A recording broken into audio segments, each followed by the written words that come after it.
cómo es el enredo del techo o el máximo en materia de ajuste salarial para los empleados públicos territoriales en razón del decreto anual que dicta el presidente de la República, donde determina los niveles de empleo y les pone un techo o un límite para que a nivel territorial, sobre niveles y empleos similares o equivalentes, se tenga una contención o un límite sobre el ajuste salarial.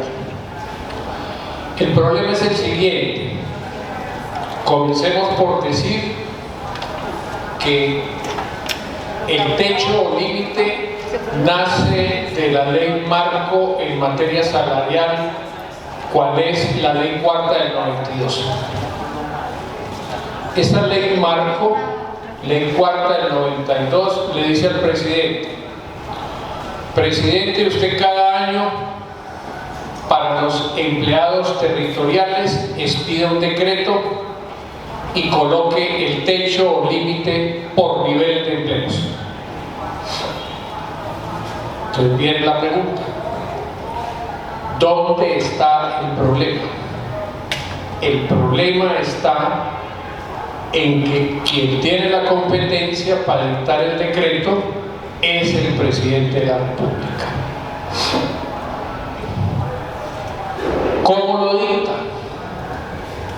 El presidente tradicionalmente acude a lo menos favorable, y es el régimen salarial común de la rama ejecutiva. Aplicando ese régimen común de rama ejecutiva, el techo se cierra un poco y se contrae y coloca por fuera muchos niveles o varios niveles de empleos a nivel territorial. Ahora el tema es más grave, porque tenemos una inflación, un IPC que está rondando sobre el 14%. Viene la pregunta: ¿cómo abordar ese problema? Una primera respuesta: la solución no la tienen los sindicatos de empleados públicos del orden municipal o departamental. La competencia para resolver el problema no está ni en el gobernador ni en el alcalde.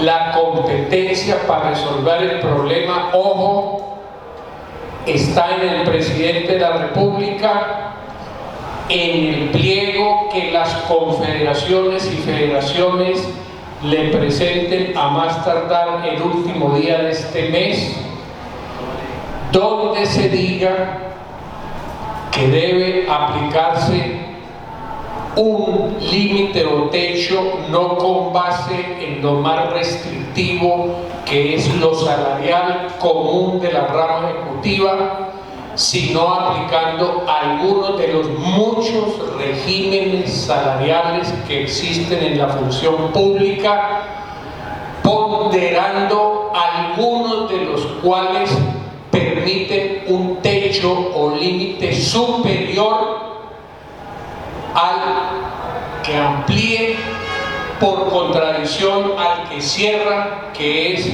el régimen salarial común de rama ejecutiva. Recordemos, el presidente cada año dicta más o menos unos 50 decretos en materia salarial. Dicho en otras palabras, uno de esos decretos es el régimen salarial para la rama ejecutiva. Con ese es que aplican el techo o límite, que es restrictivo para los empleados territoriales, departamentales y municipales. La salida es que en el pliego de confederaciones y federaciones se le pide al presidente que con un sentido amplio y beneficioso para los empleados territoriales tome un ponderado salarial más amplio de un conjunto de regímenes de los otros 49 decretos que dicta, a fin de que no afecte el techo, el ajuste salarial de los empleados públicos, municipales o departamentales. Esa es una salida perfectamente viable. Podría haber otra salida, que el presidente, cuando dicte el decreto para la rama ejecutiva y señale el techo, cree para los empleados territoriales una compensación salarial por saturación en los niveles de empleos techo o límite municipal o territorial o departamental. En otras palabras, lo que no se reciba, cuando no se reciba por estar frenado por el techo o límite, compensatoriamente el presidente, al crear esa compensación, va a establecer una suma equivalente a lo dejado de percibir por los empleados municipales o departamentales. En conclusión, debe salir de acá una propuesta a las confederaciones y federaciones, pliego de confederaciones y federaciones, donde se diga: 1. Utilice un régimen salarial ponderado más amplio, superando el restrictivo de la rama ejecutiva, a fin de favorecer a los empleados municipales y departamentales. 2. Si no quiere aplicar eso, aplique una bonificación por compensación salarial en razón de la saturación que se tiene por el techo o límite. Cualquiera de las dos fórmulas que se puedan utilizar, la competencia es del presidente de la República, del gobierno nacional. Ese sería el mecanismo. Les insisto, la solución no está ni en los gobernadores, ni en los alcaldes, ni en los pliegos de ustedes, sino en el pliego de confederaciones, federaciones, gobierno nacional. Segunda inquietud, el sindicato mixto. Bueno, recordemos, el sindicato es mixto porque está integrado por empleados públicos y trabajadores oficiales. O sea, empleados públicos de vínculo legal y reglamentario de empleo público y trabajadores oficiales de vínculo de contrato individual y colectivo. Dicho en otras palabras, los sindicatos mixtos son mixtos porque ahí concurren como afiliados los dos vínculos laborales: el vínculo de contrato, trabajadores oficiales, y el vínculo legal y reglamentario de empleo público. ¿Cómo manejar el tema de la negociación? Bajo una regla. Son dos vínculos diferentes, como el agua y el aceite. Eso no se puede pretender mezclar ni revolver. Exige manejos distintos. La asamblea estatutaria del sindicato mixto, donde están presentes empleados públicos y trabajadores oficiales, esta asamblea estatutaria, por norma legal, tiene la competencia para adoptar el pliego de peticiones de los trabajadores oficiales y tiene la competencia para adoptar el pliego de solicitudes de los empleados públicos. Esa asamblea estatutaria tiene la competencia para designar los negociadores del pliego de peticiones dentro del vínculo de contrato de los trabajadores oficiales, y esa asamblea estatutaria tiene la competencia para designar los negociadores del pliego de solicitudes del vínculo de empleo público. ¿Cómo se va a negociar el pliego de peticiones? Bajo una norma que es Código Sustantivo del Trabajo. ¿Y cómo se va a negociar el pliego de solicitudes de los empleados públicos bajo otra norma distinta, el 160, hoy decreto 1072 de 2015. Son dos mundos diferentes, dos películas diferentes, dos vínculos laborales diferentes, dos normatividades diferentes, y por favor, no pretendan revolver o mezclar eso, que eso no se puede mezclar. Por un lado va pliego de peticiones, comisión negociadora de trabajos oficiales con un resultado: contrato colectivo o convención colectiva de trabajo, código sustantivo del trabajo. Y por aquí, pliego de solicitudes, vínculo legal y reglamentario de empleo público, cuyo resultado es acuerdo colectivo regulado por el 160 o el 1072. La recomendación: no insistan, no pretendan mezclar o revolver lo uno con lo otro. Son dos mundos distintos, dos películas distintas, con dos resultados distintos, con dos normatividades distintas. Tercera inquietud, el tema de cuál es la relación entre la negociación colectiva y la función pública frente a la ley. Las entidades les dicen: no, eso yo no lo puedo negociar porque no está en la ley, o eso no lo puedo negociar porque está en la ley. ¿Se puede negociar la ley? Viene la pregunta. Sí, se puede negociar la ley. ¿Para qué? Para reformarla, para cambiarla, para mejorarla. Y la pregunta del millón: ¿quién debe incluir en el pliego la solicitud para reformar, mejorar o ampliar la ley? No los sindicatos de primer grado, sino solamente el pliego de las confederaciones y federaciones. Un ejemplo: si el movimiento sindical quiere cambiar algún tema relacionado con seguridad social, salud o pensiones, viene la pregunta: ¿se puede negociar? Sí, se puede negociar. ¿Con quién? ¿Con el alcalde o el gobernador? No. El alcalde y el gobernador no tienen competencia para negociar la ley de seguridad social. ¿Quién tiene la competencia para negociar la ley de seguridad social? El gobierno nacional.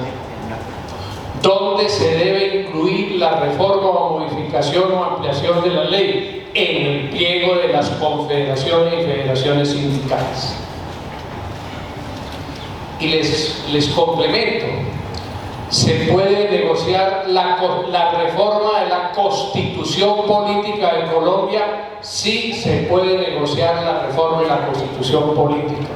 Igual que la ley, no puede ser en el pliego al alcalde o al gobernador. Tiene que ser en el pliego de confederaciones y federaciones. Un ejemplo: FECODE, en acuerdo colectivo de 2019 y 2021, negoció con el gobierno nacional la integración de una comisión tripartita, donde está Ministerio de Hacienda, Ministerio de Educación y FECODE, para presentar un proyecto de reforma de la Constitución, a fin de ampliar el situado fiscal que permita mejorar el sistema general de participación para mayor cobertura y calidad en la educación pública. Con eso les quiero significar que hay sindicatos que se ponen bravos. No, es que ese decreto 160 no sirve para nada, o es que no sé qué. No. Miren, no se pongan a pelear con el 160, ni se pongan bravos con el gobernador y el alcalde, que ellos no tienen vela en esta película. Pliego, confederaciones y federaciones. ¿Para qué? Para reformar la ley 100. ¿Se puede reformar la ley de carrera, por ejemplo, en materia de evaluación del desempeño? Claro que se puede reformar. no con el gobernador ni con el alcalde, con el gobierno nacional, pliego, confederaciones y federaciones. Se puede reformar, se puede negociar un decreto de carácter general, se puede negociar un decreto de carácter general. ¿Con quién? Con el gobierno nacional, pliego de confederaciones y federaciones. Resumiendo, el tema de la ley es competencia de gobierno nacional, confederaciones y federaciones.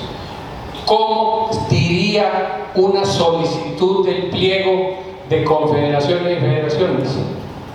El gobierno nacional se compromete a presentar dentro de tanto tiempo un proyecto de ley al Congreso de la República reformando el artículo tal de la ley 100. Punto. Y el gobierno presenta el proyecto al Congreso, el Congreso lo tramita y dictará la respectiva ley. Un ejemplo de eso, la ley 1960 de 2021 o 20, no me acuerdo muy bien, la última ley de carrera, en muy buena medida es el resultado de un punto pactado en el Acuerdo Colectivo Nacional de Confederaciones y Federaciones. Se puede. Conclusión: los sindicatos no deben seguir peleando y poniéndose bravos que porque en la entidad o en el municipio, en el departamento, no le negocian aspectos de ley. Esos aspectos de ley, repito, sí se pueden negociar con quien tiene competencia, que es el gobierno nacional, para presentar un proyecto de ley.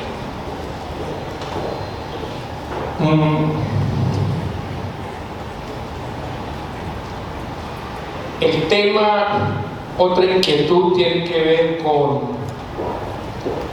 con los actos de implementación o ejecución del acuerdo colectivo. ¿Qué está sucediendo? Está sucediendo que los sindicatos lo piden muchas veces. Hablo en general, no me refiero a ustedes, sino en general, los sindicatos lo piden y la administración lo ha venido haciendo y eso se convirtió en una mala práctica. ¿Cuál es?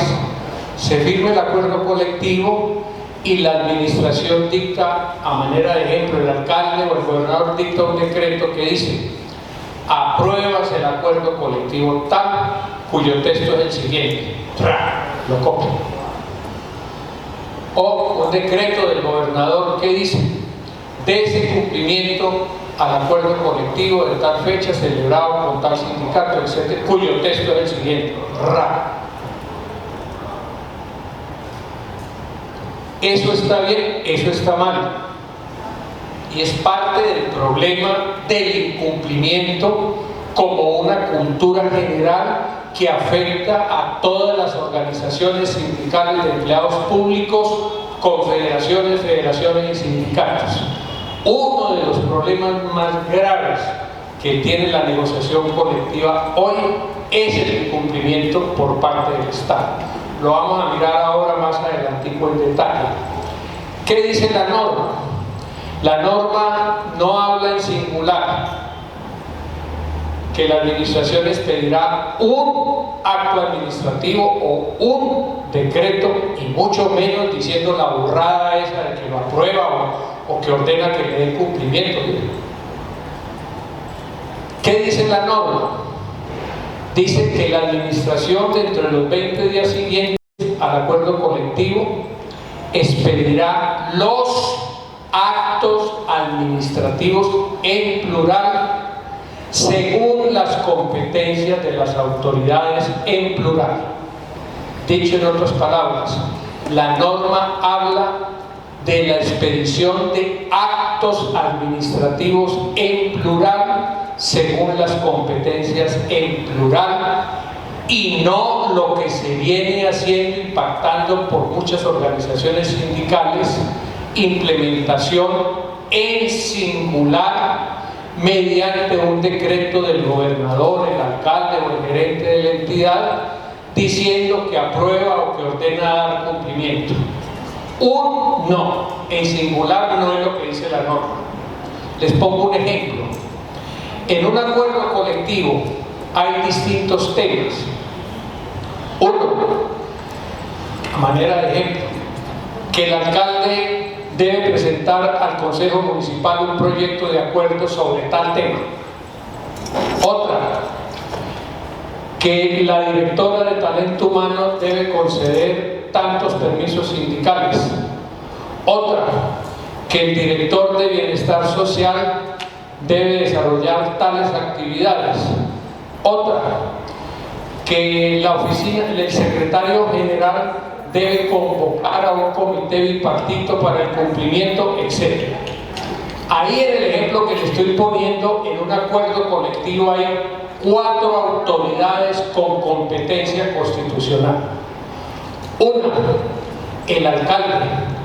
2, el director, el secretario general. 3, la directora de bienestar social. 4, el director de talento humano, etc. En el ejemplo que les pongo son 4. Esos 4, cada cual según su competencia, va a dictar el respectivo acto administrativo en plural, todos diciendo, a manera de ejemplo el alcalde, yo para cumplir voy a presentar un proyecto de acuerdo y esa es su competencia. Y debes pedir un acto administrativo diciendo cómo va a cumplir ese punto, cuándo va a presentar el proyecto de acuerdo al Consejo Municipal, etcétera, etcétera. Y se fue el primer acto administrativo con la primera autoridad con competencia, que es el alcalde. 2, el secretario general es el que tiene competencia, a manera de ejemplo, para convocar el comité bipartito.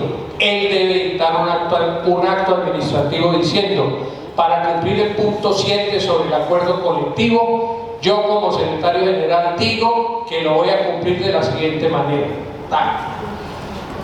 Talento humano en materia de permisos. Se pactaron tantos permisos, yo por delegación del nominador se van a cumplir los permisos sindicales de la siguiente manera y dicta un acto administrativo.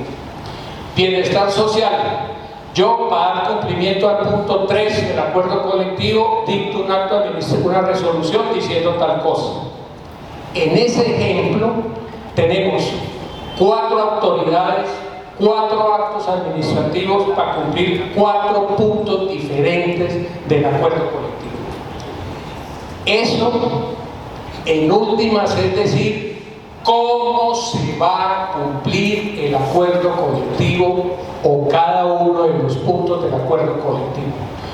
Lo otro que se está pactando y haciendo, y lo piden los sindicatos, y la administración lo aplica y se volvió una cultura, decreto. El alcalde dice que, considerando que se firmó un acuerdo colectivo, artículo 1, desde el cumplimiento al acuerdo colectivo firmado el alcalde. Eso no nos está diciendo nada, porque lo que está haciendo es utilizar una palabreja y reproducirlo del acuerdo colectivo. Y la validez y eficacia del acuerdo colectivo no depende de que el alcalde diga o no diga que se le dé cumplimiento.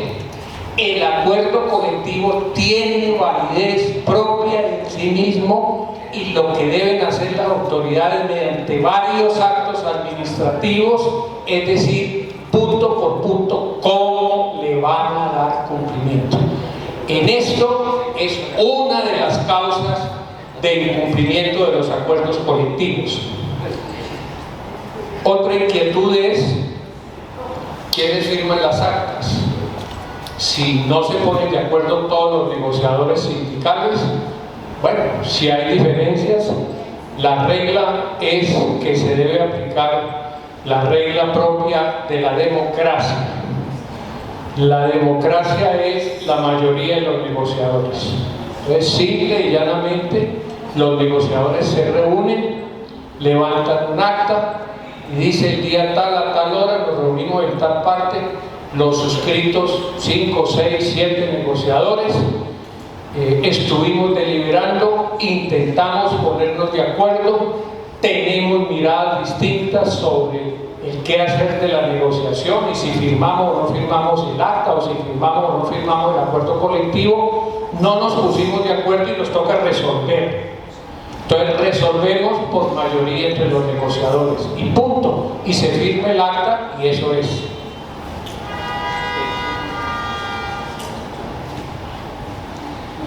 Se pregunta que si es legal que las entidades no reconozcan y realicen a los trabajadores el ajuste salarial del IPC. Vean, sobre eso hay una sentencia, la dicto, es muy sencilla, es la sentencia más importante en este tema, de Corte Constitucional, en la C-710 de 1999. Repito, C-710 de 1999. ¿Qué dice la Corte? La Corte dice que los ajustes salariales de los empleados públicos tienen una regla y es la regla de la anualidad. Ojo con esto, que esto tiene que ver mucho ahora con un avispero o con un alacranero que vamos a tocar. Regla de la anualidad, que es enero 1 a diciembre 31. La Corte siempre lo reitera a través de esa sentencia, por lo menos el IPC, por una razón. El IPC significa ajuste, no significa aumento, apenas ajuste.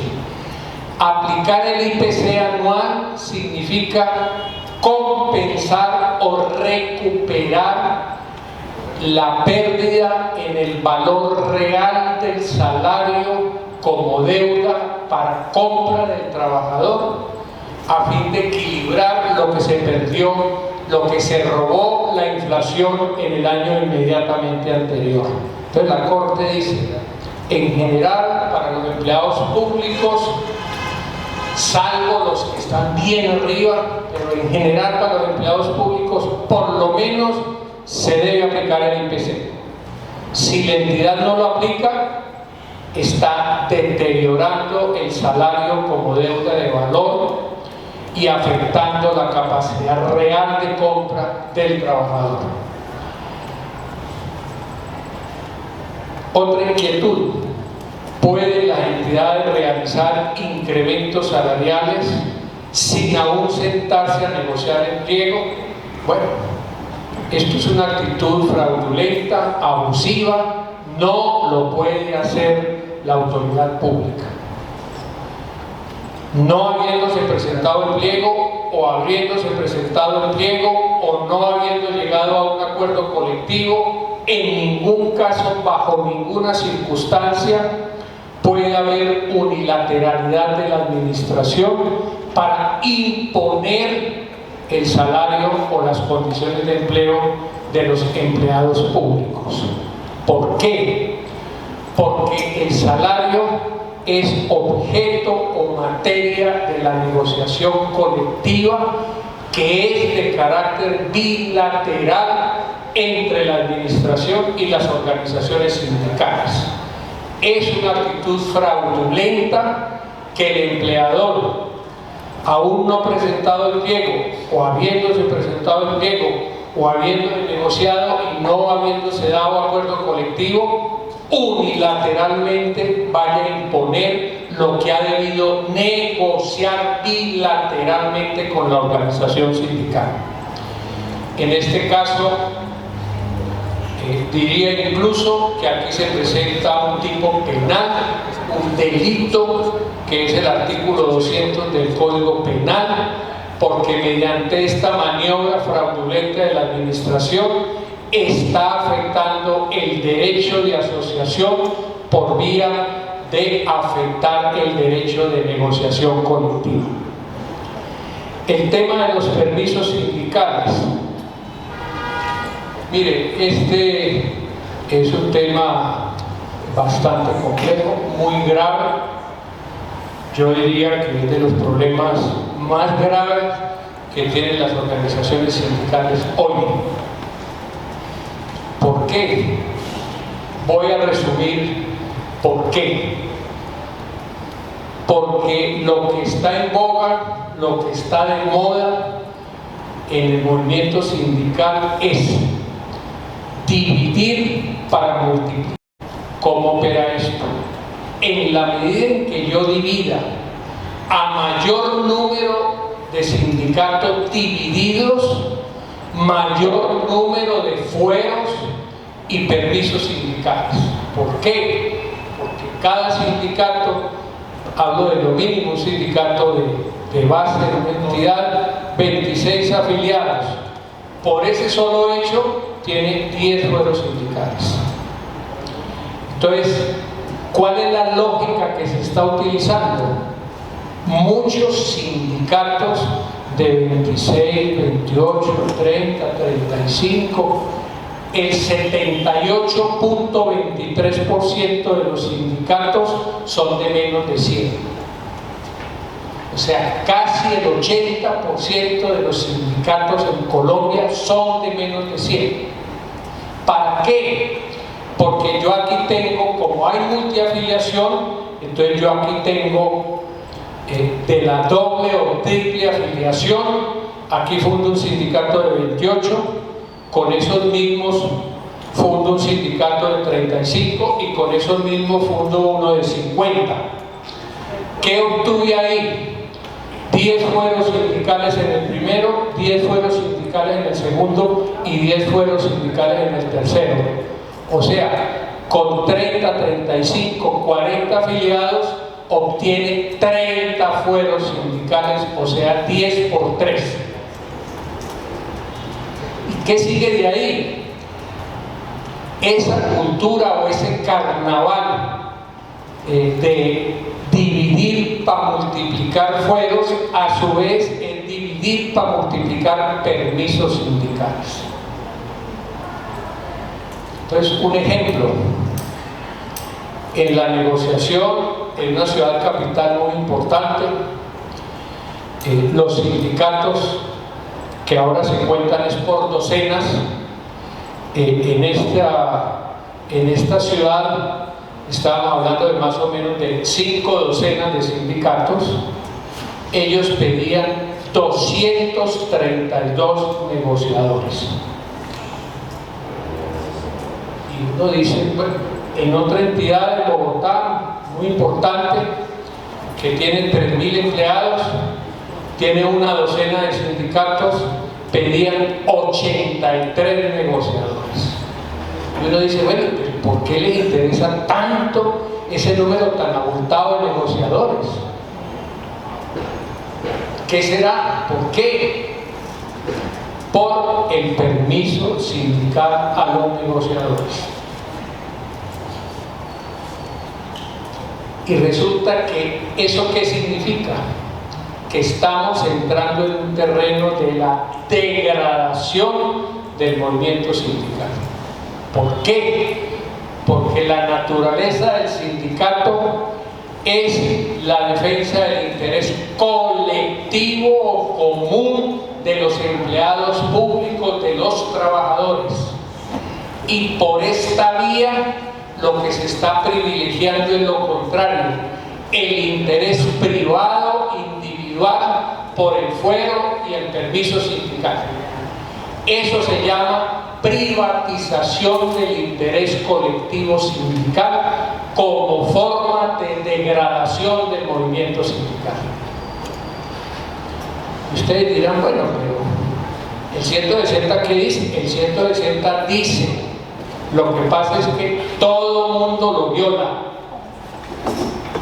El 160 dice que el número de negociadores debe ser razonablemente proporcional al ámbito o nivel de la negociación. Y eso lo violan todos los empleadores y las organizaciones sindicales. ¿Qué significa razonablemente proporcional al ámbito o nivel de la negociación? Muy sencillo. En el ámbito o nivel general o común, confederaciones y federaciones, del año 2013 a hoy, en promedio la comisión negociadora para beneficiar a 1.300.000 empleados públicos han sido aproximadamente 28 o 30. 28 o 30 para favorecer a 1.300.000 empleados públicos de Colombia. Y a nivel sectorial, un ejemplo, FECODE, Ministerio de Educación, 13 negociadores para beneficiar a 350.000 maestros de Colombia. Entonces viene la pregunta: si para 1.200.000 son 28 negociadores, si para 350.000 maestros son 13, ¿cuántos serán en una entidad que tenga 1.000? Proporcionalmente, si se aplica el 160, hoy 1072, esos negociadores serían 13. ¿Pero qué hacen? Piden 234, 83, lo cual para una población de más o menos 45.000, que excede proporcionalmente a 350.000, 13 y 1.328.000. Entonces, ojo con eso. Eso de los mini sindicatos por docenas es la degradación del movimiento sindical, la privatización del interés colectivo. ¿Cuál es la propuesta sobre este tema? La propuesta sobre este tema es que las organizaciones sindicales pidan y pacten con el gobierno nacional, en primer lugar las confederaciones y federaciones y también los sindicatos, permisos sindicales planificados y organizados por años o por 2 años. De esa manera, en el acuerdo colectivo va a haber certeza tanto para la organización sindical como para la administración cuántos y cómo van a ser los permisos sindicales, y evitamos el día a día de estar pidiendo, estar negando, estar pidiendo, estar negando, estar pidiendo, estar negando, y la titularidad del permiso sindical dirigido a ser una garantía para proteger el derecho de asociación. La titularidad es de la organización sindical y de nadie más, ni de Pedro ni de Juan, ni del presidente ni del vicepresidente. No, señor. La titularidad de la organización sindical, mediante un sistema negociado y planificado racionalmente, con certeza, para la administración y para la organización sindical. Bueno, yo creo que aquí agotamos esta primera parte. Ahora vamos a ver la segunda parte. Por favor, adelantada. Ah, sí, aquí está. Bueno, ¿qué tema vamos a mirar? El recorrido que vamos a hacer es el siguiente. Vamos a hablar de la vigencia del acuerdo colectivo. Este es un problema gravísimo. Vigencia. 2. Continuidad de derechos obtenidos en acuerdos colectivos anteriores. 3. Incumplimiento de acuerdos colectivos por la administración. 4. El qué y el cómo. Tipos de cláusulas en los acuerdos colectivos. Y por último, una propuesta: la de crear un instituto y centro de documentación y capacitación en negociación colectiva por parte de las centrales sindicales. Adelantamos, por favor. Bueno, entramos en materia. ¿Cómo valoramos la negociación colectiva de 2013 a hoy, decimos que se han logrado avances muy importantes. El movimiento sindical, particularmente en tres aspectos: logros en la obtención de beneficios para los empleados, logros en la participación y protagonismo sindical en la vida laboral y social de la función pública, y tres, logros en el estímulo y crecimiento de sindicalización en la función pública. ¿Qué decimos? Se ha avanzado. Es muy importante lo positivo. Bueno, pero aquí viene el pero. Pero eso quiere decir que los dirigentes sindicales son perfectos. El movimiento sindical es perfecto, que vive en un estado de perpetuidad, de perfección perpetua, que no se equivocan ni se pueden equivocar, de que todo lo hacen bien, de que no se puede criticar.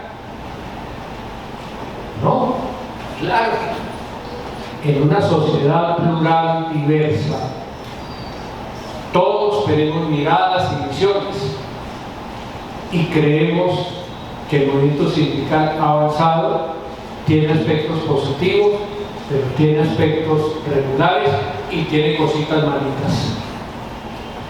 Y eso toca decirlo, porque es la única manera como se genera una dinámica de cambio para mejorar y ampliar los logros del movimiento sindical. Pasamos y hacemos una aclaración. Cuando formulamos críticas, no nos estamos refiriendo ni a Pedro ni a Juan, tampoco nos estamos refiriendo al sindicato de X o Y, o a la federación tal o a la confederación tal, no. Yo no menciono a ninguna confederación, a ninguna federación, a ningún sindicato y a ningún dirigente sindical. ¿Por qué? La crítica que se puede formular es con respeto, razonada, y es de tipo estructural. El movimiento sindical tiene dificultades, debe asumirlas. Primera avispero, el tema de la vigencia. Miren, se lo digo porque participé en la redacción del 160. El alcance de la vigencia no es para arrebatar derechos, ni para negar derechos, ni para quitar derechos, ni para perder derechos. Ese no es el alcance de la vigencia. Ese artículo hay que leerlo completo, y en la parte final dice: el alcance real de la vigencia es, comillas, una vez firmado el acuerdo colectivo, no se podrán formular nuevas solicitudes durante la vigencia del mismo. Dicho en otras palabras, el alcance del término vigencia del 160 no es para arrebatar, ni para quitar, ni para perder, ni para echar para atrás. El alcance es decir, porque ese artículo 13 juega con el artículo 3, y el artículo 3 dice: en una entidad solo puede haber un acuerdo colectivo.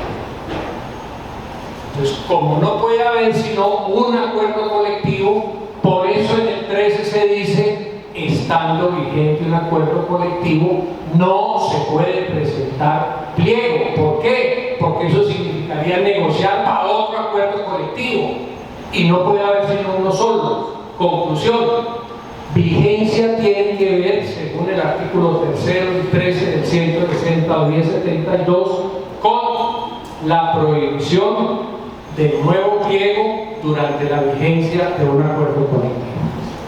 Eso desafortunadamente no ha sido entendido así. Hay una sentencia que nos toca comentarla por aquí en voz baja, gravísima, gravísima, aprovechándose de un error de una organización sindical, lo que pactó en el acuerdo colectivo en materia de vigencia.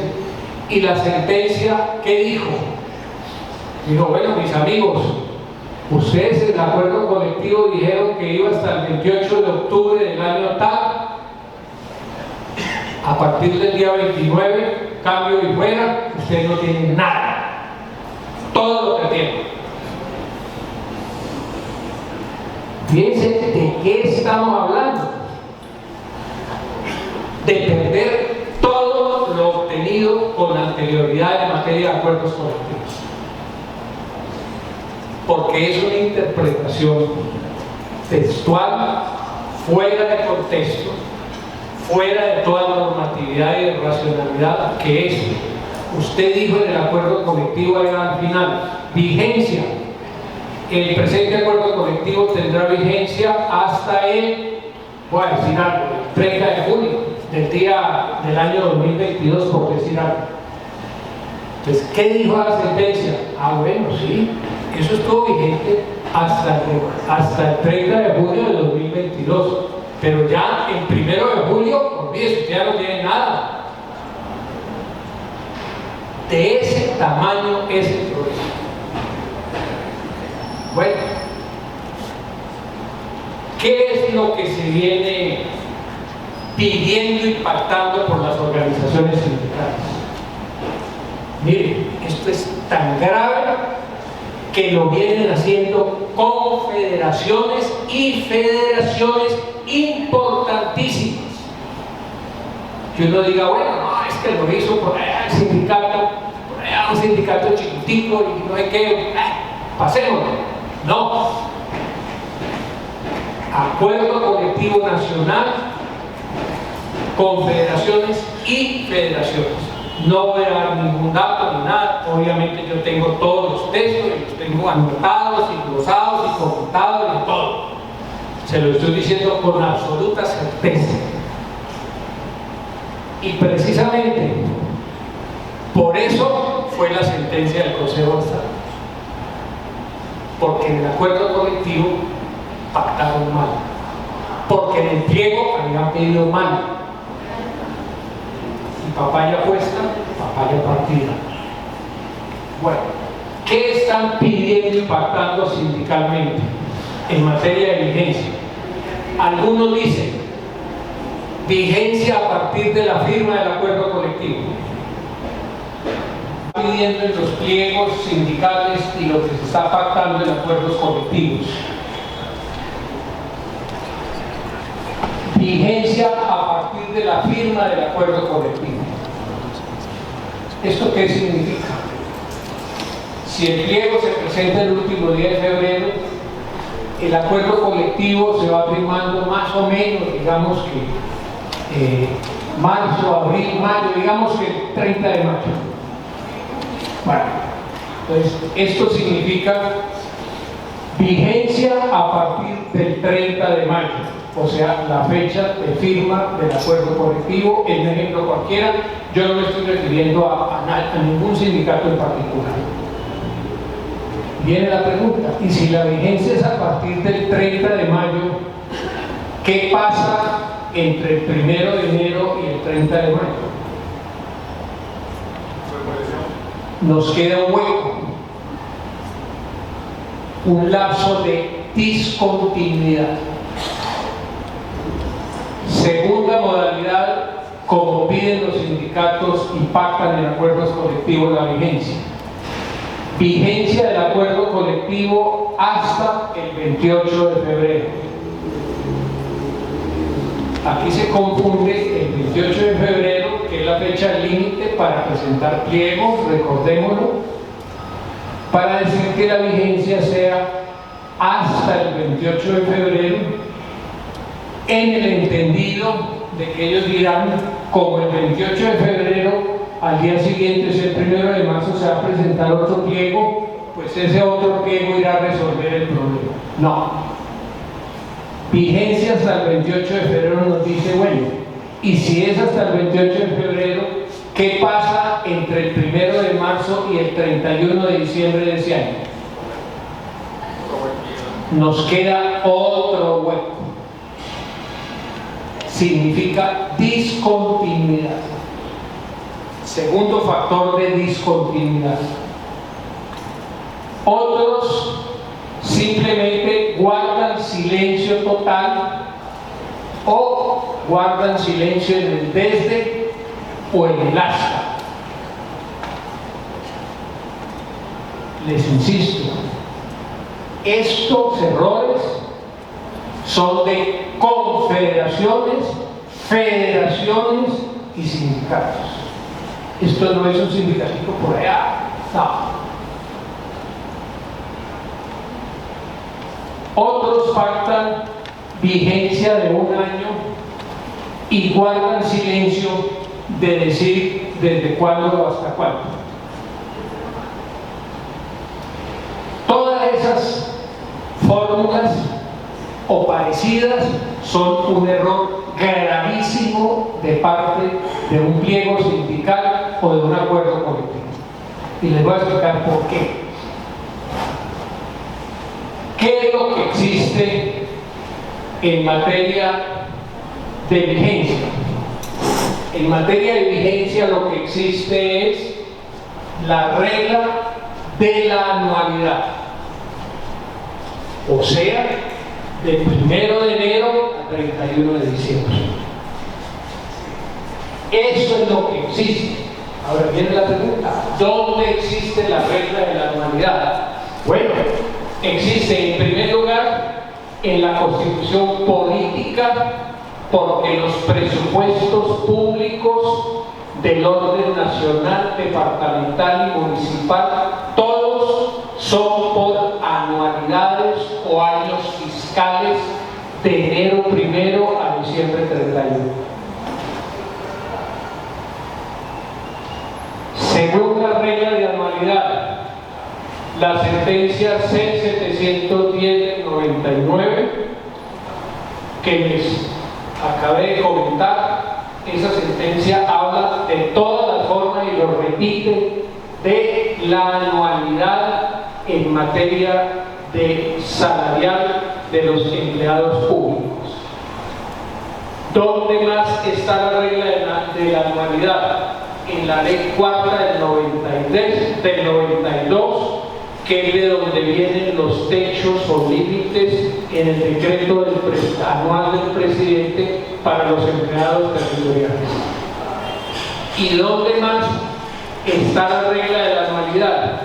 En los decretos anuales del presidente de la República sobre salarios, de los gobernadores sobre salarios y de los alcaldes sobre salarios, con vigencia retrospectiva al 1 de enero.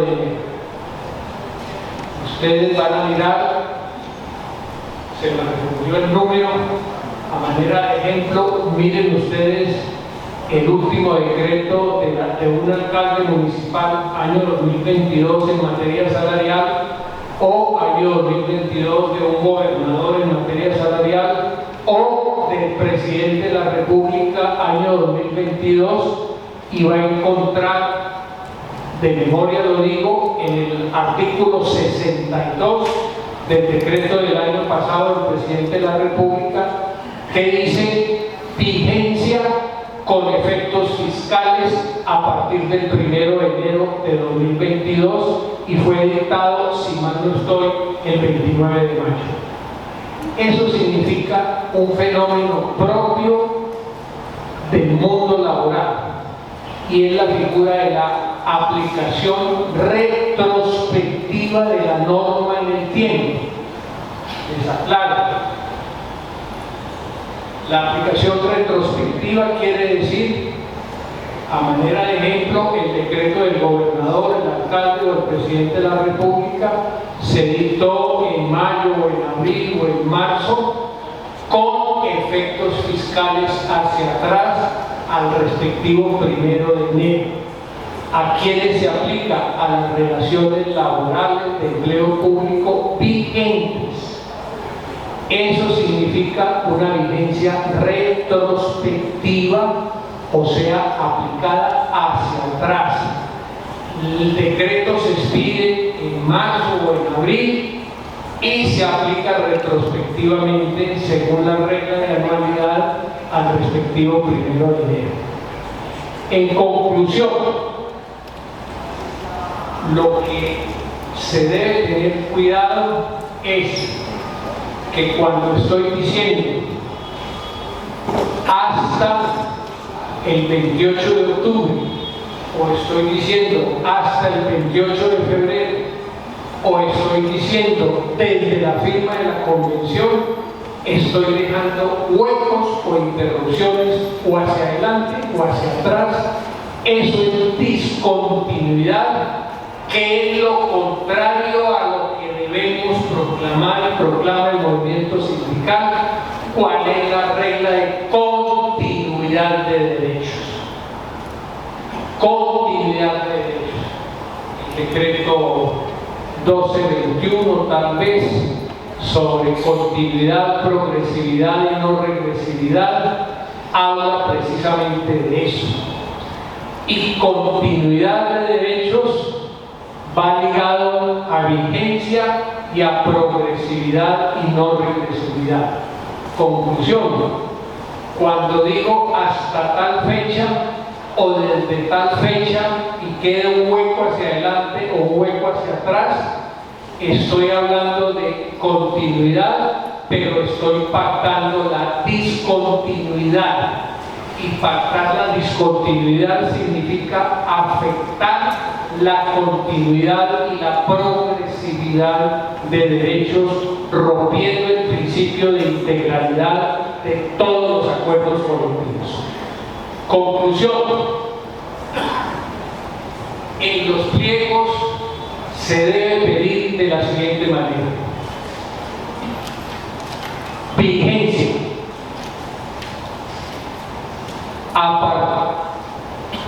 de enero 1 a diciembre 31 de 2023, de enero 1 a diciembre 31 de 2024. Así se debe pedir. ¿Pedir o pactar un año? No. Eso es un daño que le ha hecho al movimiento sindical de los empleados públicos algunos dirigentes sindicales confederados o federales que creen que es lo mismo la negociación colectiva en un municipio, un departamento o en la Procuraduría a la negociación